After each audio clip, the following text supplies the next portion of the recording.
नमस्कार. महाराष्ट्र राज्य परीक्षा परिषद पुणे यांच्यामार्फत केंद्रप्रमुख मर्यादित विभागीय स्पर्धा परीक्षा 2025 दिनांक 3 व 4 फेब्रुवारी रोजी घेण्यात आली होती.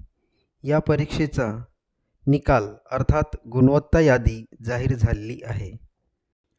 महाराष्ट्र राज्य परीक्षा परिषद पुणे यांच्या 16 मार्च 2026च्या पत्रानुसार TET किंवा CTET उत्तीर्ण असाल तर 16 मार्च ते 21 मार्च 2026 अखेर माहिती भरावयाची आहे. तसेच गुण पडताळणी करायची असल्यास 16 मार्च ते 31 मार्च 2026 पर्यंत मुदत देण्यात आलेली आहे. चला तर सर्वात प्रथम TET व CTET ची माहिती कशी भरायची ते पाहूया. ब्राउझरमध्ये mscepune.in ही वेबसाईट ओपन केलेली आहे. येथे केंद्रप्रमुख मर्यादित विभागीय स्पर्धा परीक्षा असे लिहिलेले आहे. त्यावर क्लिक केल्यानंतर TET किंवा CTET माहिती भरण्याची लिंक येथे क्लिक करा. त्यानंतर असे पेज ओपन होईल. सूचना दिलेली आहे. खालील माहिती इंग्रजीत भरायची आहे.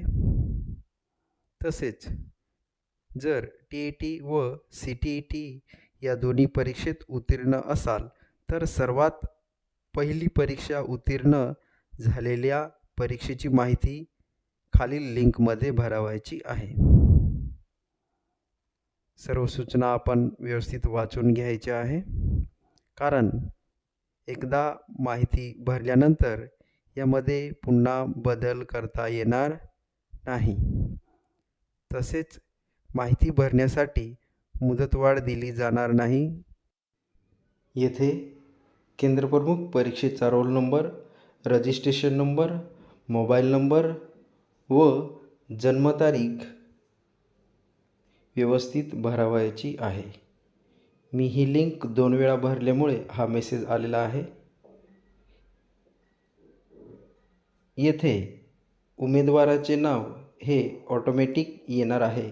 तुम्हाला स्वतः नाव लिहावयाचे नाही.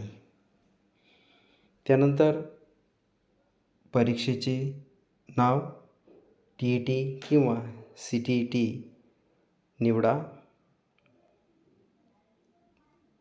रोल नंबर, पेपर 1 किंवा 2.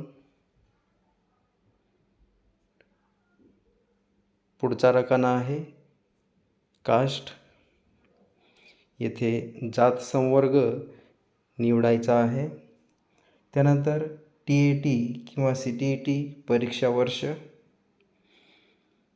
मिळालेले गुण, त्याची टक्केवारी, परीक्षेचा निकाल, इलिजिबल. तसेच आपण केंद्रप्रमुख परीक्षेचा फॉर्म भरताना जी माहिती भरलेली आहे त्यानुसार येथे माहिती भरायची आहे. प्रमाणपत्र क्रमांक नसेल तर डॅश करा. आपण भरलेली माहिती अचूक आहे का याची खात्री करा. त्यानंतर खाली दिलेल्या सबमिट या बटनावर क्लिक करा.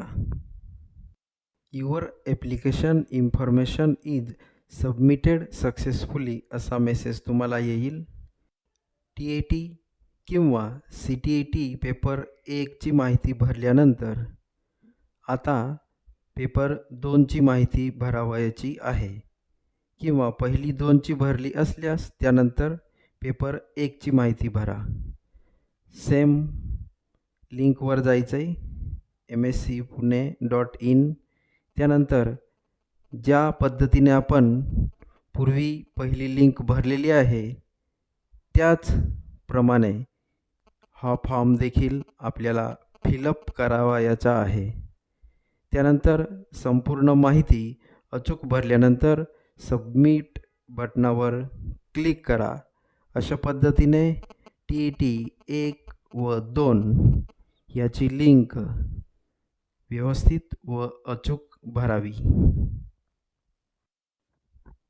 यानंतर गुण पडताळणी अर्थात रिस्पॉन्स शीट उपलब्ध करून घेण्यासाठी mscepune.in याच लिंकवर जाऊन येथे क्लिक करा. केंद्रप्रमुख परीक्षेचा रोल नंबर, रजिस्ट्रेशन नंबर टाकल्यानंतर तुमचे नाव ऑटोमॅटिक येईल. मोबाईल नंबर, ईमेल ID, आधार नंबर, ॲड्रेस ही माहिती अचूक भरा आणि सबमिट या बटनावर क्लिक करा. क्लिक केल्यानंतर तुमची माहिती येथे व्यवस्थित तपासून पहा आणि पेमेंट करण्यासाठी कन्फर्म आणि पे या बटनावर क्लिक केल्यानंतर पेमेंटचे विविध ऑप्शन आपल्याला उपलब्ध होतील. 500 रुपये पेड करायचे आहे.